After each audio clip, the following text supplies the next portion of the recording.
Okay, good morning, members. Yeah, I'm happy to, on behalf Recording of the in chair, progress. welcome everybody here. And before we proceed, we have a good tradition of opening with a silent prayer. We can now take our 1 minute. I will call for the 1 minute prayer again.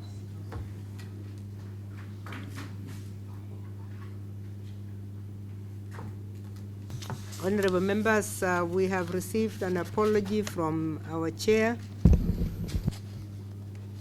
Honorable Bideri John, and for that reason, we have conferred, and I'm going to be chairing this session. And for purposes of introduction, I will ask all of us to introduce ourselves, because we have also adopted a rapporteur for the session. My name is Margaret Kamar, Senator from Kenya. I'll go this way. Good morning. Honorable Woodcock from Weaver Woodcock from Seychelles, also a member of this committee and Vice Chair of the Youth Caucus. Thank you.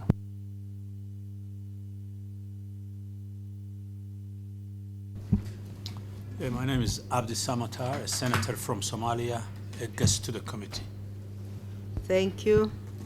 My name is Jonathan Daka, Member of Parliament from Zambia, and also a member of this committee.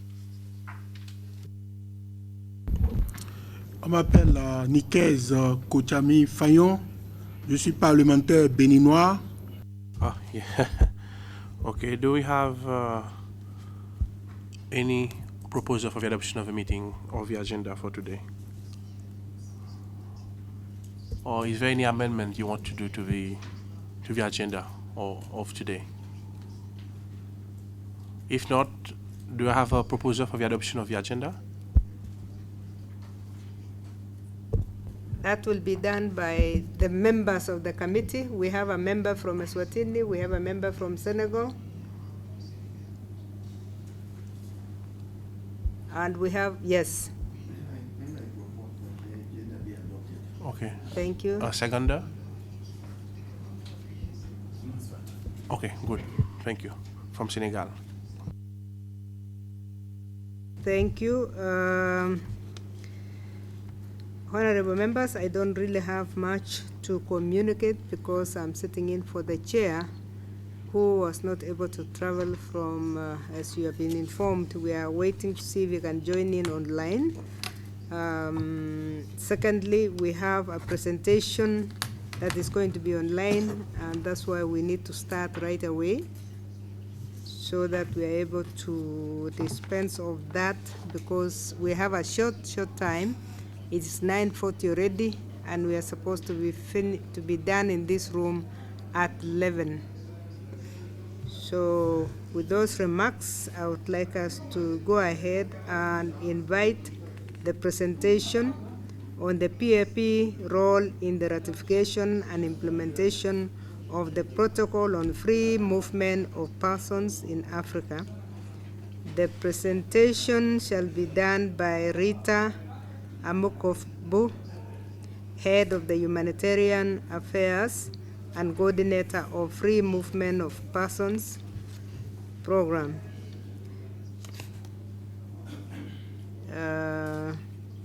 So I think we'll go ahead, and technical team, please let's have her connected online.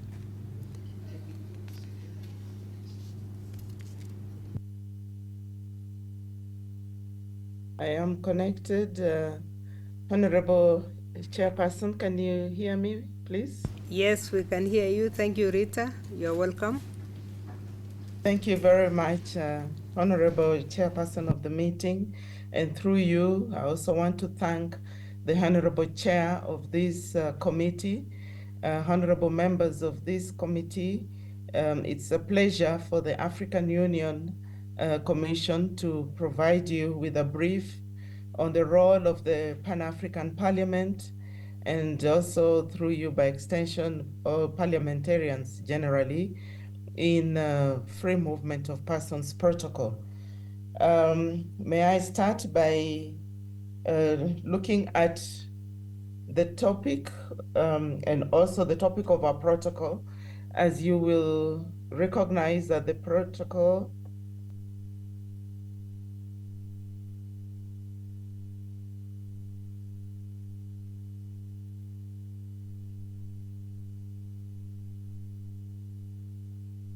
welcome, Vice Chair. Yeah, I stepped in your absence, and we have just finished listening to the presentation. I think we need to allow for a few questions before we allow Rita to log off, because she has covered quite a number of issues, some of which may have been questions that we had in mind. I know later on we shall be sharing. We shall be doing a presentation of the finding of a fact-finding mission in Tanzania and on the border between Tanzania and Kenya. And we will be able to discuss that later. But just in case you have your clarifications or any issues, and I want to welcome especially also members who have come here to be friends of the committee today.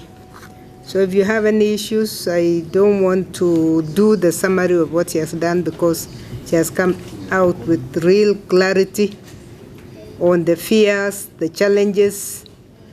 You know that different countries have implemented to some extent this free movement of persons, especially the entry. The fear has been on the stay, the right of residence. We know that has been very slow. Even our own parliaments have been slow, but the greatest challenge that is before us, members, is the ratification, which, as we have been exposed to, we only have 4 countries that have been bold enough to ratify. And I do agree with Rita that for us to be able to implement this, the role outlined for PAP needs implementation. We have to be the ones to sensitize not only the citizens, but to also sensitize our parliaments to ratify this protocol, which means we have to have been converted ourselves, because you cannot convert anybody unless you have been converted yourself. She's given us quite a number of approaches that we can use as members of parliament, engaging Goodwill ambassadors, and encouraging our own countries, clarifying the gray areas, because the fear of the unknown is one of the greatest challenges when it comes to this protocol of free movement of persons. We are all aware of the xenophobia issues. We are all aware of the fear that our people still have, that you open the border and people will flood. Nobody knows where they're flooding from, but there is that fear which we need to deal with, and nobody will deal with it better than we will deal. So thank you very much, Rita. You have given a very, very clear presentation, but hold on for any clarifications that members may want to come up with.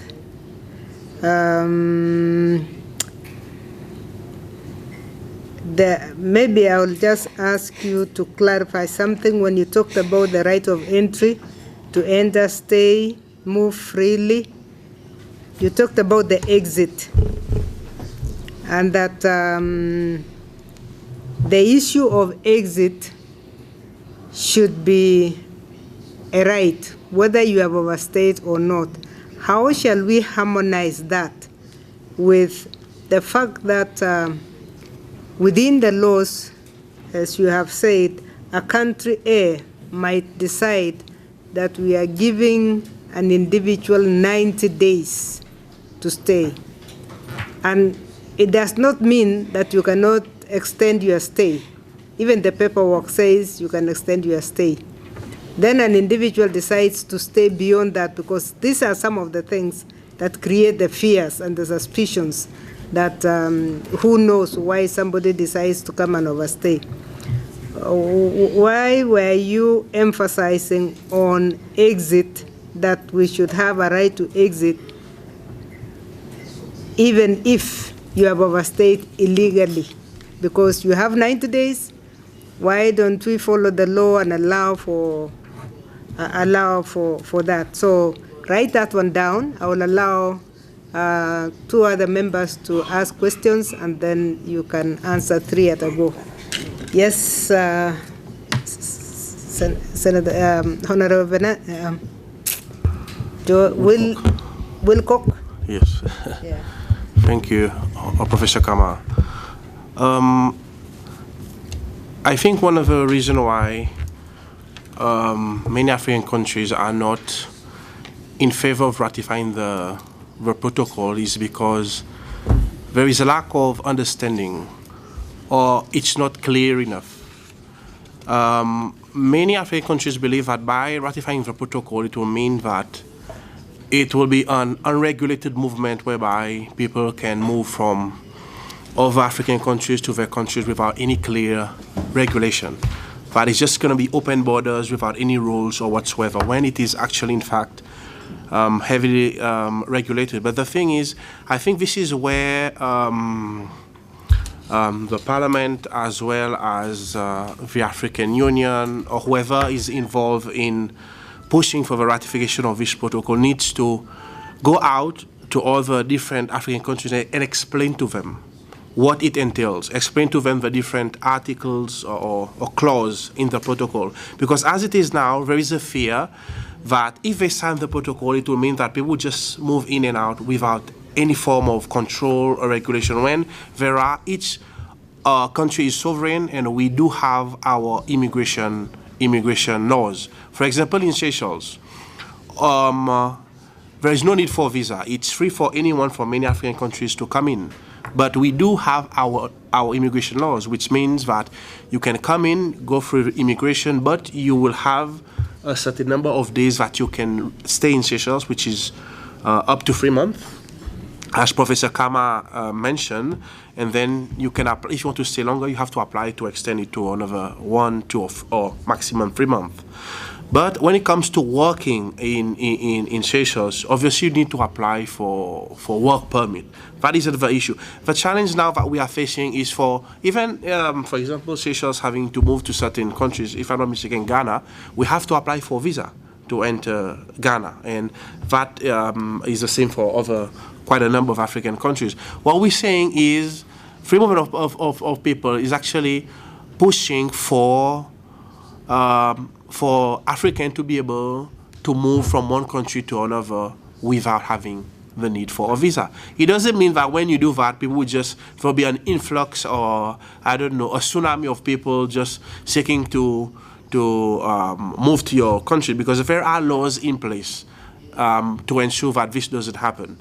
So I think this is where we need to, maybe the presenter needs to explain and clarify this, and how we can inform all the African countries that by ratifying the protocol doesn't mean that it's just going to be an uncontrolled, unregulated movement. But that is the fear that the African countries are having, which is preventing them from ratifying the protocol. Thank you.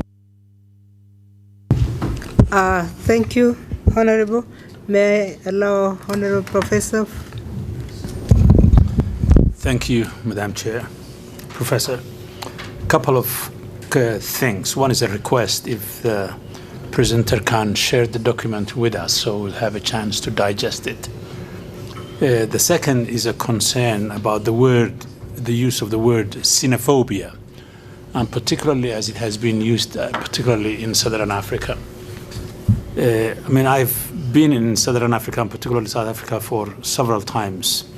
And I'm troubled by the use of that word, because if you are a white person, for instance, and you come from Europe and you come to South Africa, you don't go to the townships and the settlements. And so the conflict is between certain groups of classes. So when poor Africans come from beyond the Limpopo River and come to South Africa, for instance, they don't go to Sandton, where nobody checks who you are or what you are doing.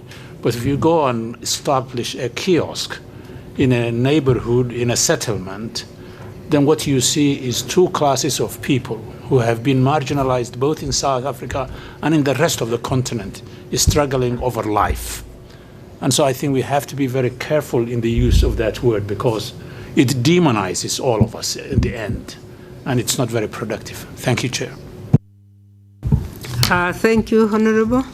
Yes, Honorable Anna. Merci, Madame la Présidente. Donc, merci déjà pour cette présentation qui aborde le rôle du protocole sur la libre circulation des personnes dans le cadre de l'agenda 2063 de l'Union africaine.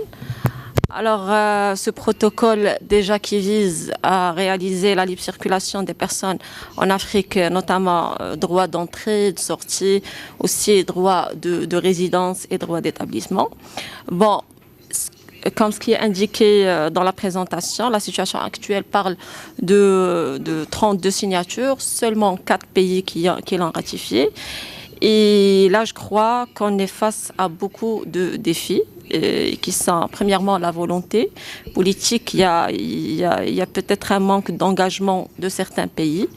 Et voilà, en tant que membre de cette commission et en tant que membre du Parlement panafricain, on doit faire une sensibilisation aux décideurs politiques sur les avantages aussi de ce protocole. Il y a aussi un autre défi, c'est l'harmonisation lente. Bien sûr, une difficulté à aligner le protocole sur les blocs régionaux.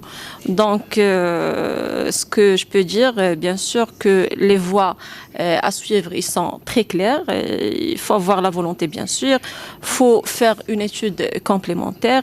Et il faut avoir, bien sûr, une harmonisation politique en créant une synergie entre le protocole et d'autres politiques. Et bien sûr aussi, il faut avoir un partenariat stratégique. Ça veut dire la recherche des ressources et de soutien. Bon, j'ai une petite question à poser.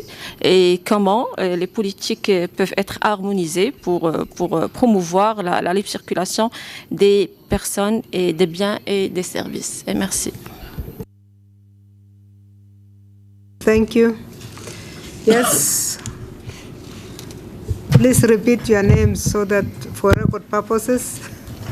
I'm Sbongile, Honorable Sbongile member from Eswatini. Thank you for the presentation. And what I have heard is that only 32 people have signed and 4 people rectified, 4 countries rectified. And my question is that, is there any stipulated time that by this time all the countries should have signed and ratified the protocol? Or it's just that everyone will sign by when their time comes? Because if there is no stipulated time, this may go forever and ever and ever, maybe even over 10 years. While if we have the time that the stipulated time will be before 10 years, all the countries should implement the protocol. Thank you, Honorable. May I go to my right, far end? Thank you. Merci beaucoup, Madame la Présidente. Je voudrais proposer que le point des pays soit fait par caucus, qu'on sache par caucus régional les pays qui ont déjà signé, les dates où la signature est faite, et dans une autre colonne, les pays qui ont ratifié. Donc, rappeler la date au moment où les pays ont signé est important pour pouvoir faire la campagne de motivation à ratifier. Et je ne sais pas si moi, à la fin de cette séance, je pourrais avoir pour le caucus de l'Afrique de l'Ouest. En ce qui concerne mon pays, j'ai quand même vu que depuis 2016, il y a une avancée significative parce que, à mon entendement, nous avons donné toute la facilité d'accès, d'entrée et de sortie à tous les Africains. Et notamment 37 facilitations diplomatiques ont été octroyées depuis 2016. Et lorsque vous venez au sein de l'Afrique de l'Ouest, CEDEAO, nous sommes l'un des rares pays où vous quittez le port de Cotonou, vous allez à Malanville, il n'y a aucune barrière. Il n'y a aucune barrière. On s'est arrangé pour que le corridor soit sécurisé, mais vous ne verrez pas de policiers ou de forces de sécurité vous faire arrêter pour vous demander, bon, voilà, fouiller, ainsi que ça se fait ailleurs encore. Donc je suis d'accord avec mon collègue Joseph pour dire que c'est vrai que ce sera déjà un grand pas, mais l'autre pas, c'est comment on met en œuvre et de façon générale la facilitation en ce qui concerne les avantages attendus ou espérés du protocole. Et c'est pour ça qu'il est très important que le pape, puisque la thématique concerne le rôle du pape dans la ratification, il est très important que, et c'est ma dernière proposition, que le rôle à jouer par le pape fasse partie intégrante de la stratégie d'intervention du pape en tant qu'organe de facilitation de mise en œuvre de l'agenda 2063 et en faveur des populations, des peuples africains, à travers, encore une fois, les caucus et les parlements régionaux. Je vous remercie. Thank you. I think, Rita, you have listened to all those contributions. I decided to allow all members who wish to contribute, because some of them are giving comments more than questions. And may I now allow you, therefore, to respond to all those? Thank you. Thank you very much, Honorable Chair. Honorable members, I appreciate all your comments, which have come in very useful as we try to see how we can engage with you further in ensuring that we sensitize on the protocol for it to garner enough signatures and ratifications to allow it enter into force. So we'll work with you as a committee and we'll work with you as a house to see to it that this can be implemented, because it's for the good of the continent and for the good for all our people. Thank you, and you can log off. Thanks. Thank you very much. Have a good day. Honorable members, we have one very short agenda. I will get the chair to chair because I'm going to do the presentation on that one. Thank you very much, Acting Chair. All are welcome. We are going to allow Professor Margaret Kama to present the fact-finding mission on the progress made by the Republic of Tanzania on the Africa Continental Free Trade Area Guided Trade Initiative. Therefore, I shall yield the floor in this moment to Professor Kamara to take us through the fact-finding mission. I yield the floor.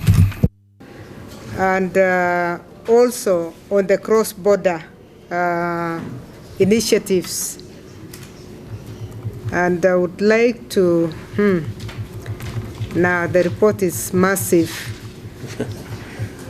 I just wanted to mention a few things about this report, that the objective of the Committee on Trade, Customs, and Immigration Matters in initiating this mission was to collect information on the progress made by the Republic of Tanzania on the African Continental Free Trade Area Guided Trade Initiative, and to undertake a visit to Namanga, the one-stop border post between Tanzania and Kenya. We were a mission of 5 members. I led the delegation. We had Honorable Anatropia the Honest from Tanzania. We had Honorable Hannah Delkir from Morocco. We had Honorable Wavel Woolcock from Seychelles. And we had Honorable Maskin Maturin from the Central Republic, African Republic. The delegation was accompanied by 3 members of staff, of course, our clerk, Marina, the finance officer, Mrs. Besa Semukuruka, and the media officer, Jeffrey Onganga. The mission was characterized by the few highlights, which I just want to raise. We had a meeting with the PAP, between the PAP parliamentarians and members of the Pan-African Parliament from Tanzania. So we had the other member, who is not a member of this committee, joining us. And then we had a meeting with the Committee on Trade, Livestock of the National Assembly of Tanzania. We had a very good reception, and we were able to discuss quite a number of issues touching on trade with the committee in the National Assembly of Tanzania, of the Republic of Tanzania. And then we had a meeting also with the Tanzania Chamber of Commerce, Industry, and Agriculture in Dodoma. We also had a meeting with the Deputy Minister of Foreign Affairs and East African Cooperation, again, where we discussed issues that touch on the AfCFTA. We also met the Tanzanian Chamber of Commerce and Industry and Agriculture in Arusha. Honorable members, if I may go to the major objectives that underpin the AfCFTA Guided Trade Initiative, so that we can have a clear background to why we are doing what we are doing, was to allow commercially meaningful trade under the AfCFTA. That is the guided trade within the 8 countries. Tanzania happens to be a very interesting country, members, and that's why we chose to go to Tanzania.